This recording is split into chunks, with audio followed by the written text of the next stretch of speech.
আসসালামু আলাইকুম প্রিয় দর্শক, আশা করি আপনারা সবাই ভালো আছেন। রাধুনির রান্নাঘরে আজ আপনাদের জন্য থাকছে বিয়ে বাড়ির বোরহানির রেসিপি। তাহলে চলুন দেখে নেই কি কি উপকরণ লাগছে।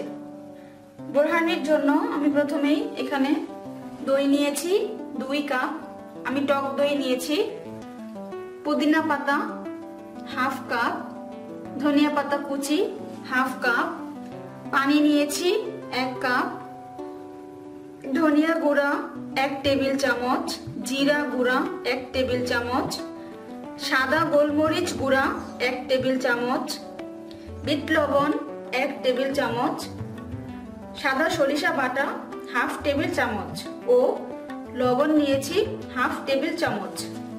চিনি লাগবে 3 টেবিল চামচ। কাঁচামরিচ নিয়েছি আমি 5টি, আপনি যদি চান তাহলে 4টিও দিতে পারবেন অথবা 6টিও দিতে পারবেন। আমি ঝালটা মাঝারি রেখেছি। তাহলে চলুন পরবর্তী পর্যায়ে যাওয়া যাক। এখন আমি একটা ব্লেন্ডার নিয়েছি, ব্লেন্ডারে আমি পুদিনা পাতাগুলো দিয়ে দিচ্ছি। এবারে ধনিয়া পাতা কুচি দিয়ে দিব,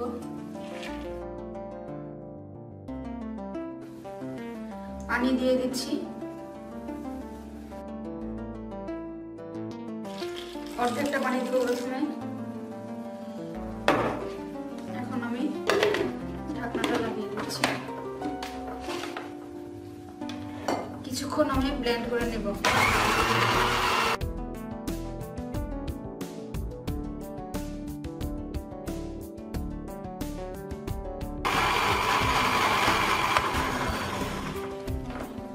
এবারে আমি কাঁচামরিচ গুলো দিয়ে দিচ্ছি, আমি আবারও ব্লেন্ড করে নিচ্ছি।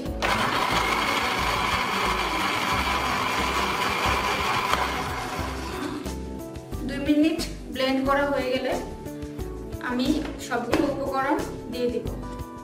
আমি মশলাগুলো দিয়ে দিচ্ছি, বিট লবণ, সাদা গোলমরিচের গুঁড়ো, জিরা গুঁড়ো, ধনিয়া গুঁড়ো, সাদা সরিষা বাটা ও লবণ। এখন আমি চিনি দিয়ে দিব। এখন আমি আরো কিছুক্ষণ ব্লেন্ড করে নেব।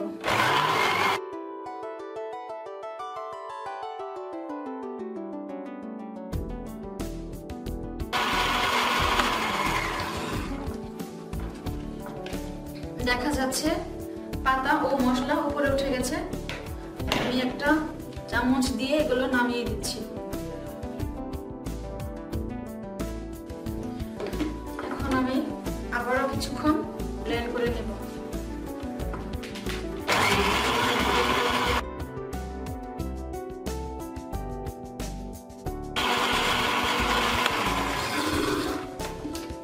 এখন আমি টক দইটা দিয়ে দিচ্ছি। এবারে অবশিষ্ট যে পানিটুকু ছিল আমি সেই পানিটুকু দিয়ে দিচ্ছি। এখন ঢাকনা লাগিয়ে আবারও খুব ভালো করে ব্লেন্ড করতে হবে। এই ব্লেন্ডটা অনেক সময় নিয়ে করতে হবে।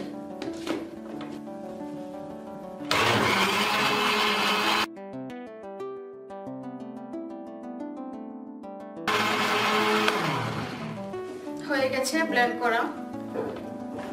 এখন আমি টেস্ট করে দেখব সবকিছু ঠিক আছে কিনা। আমি উপর থেকে ফেনাগুলো সরিয়ে তারপর টেস্ট করব। ঠিক আছে, কোনো কিছুর দরকার নেই। এখন আমি গ্লাসে ঢেলে পরিবেশন করব। আপনি চাইলে এই সময় বরফের টুকরো দিয়ে পরিবেশন করতে পারেন। এখন আমি বোরহানিটাকে গ্লাসে ঢেলে নিচ্ছি। আমার বোরহানিটা একেবারে পারফেক্ট হয়েছে, খেতে খুবই টেস্ট হয়েছে। তো আপনারা অবশ্যই তৈরি করবেন এই বোরহানিটি। যদি আপনাদের কোনো প্রশ্ন থাকে তাহলে অবশ্যই কমেন্ট করবেন।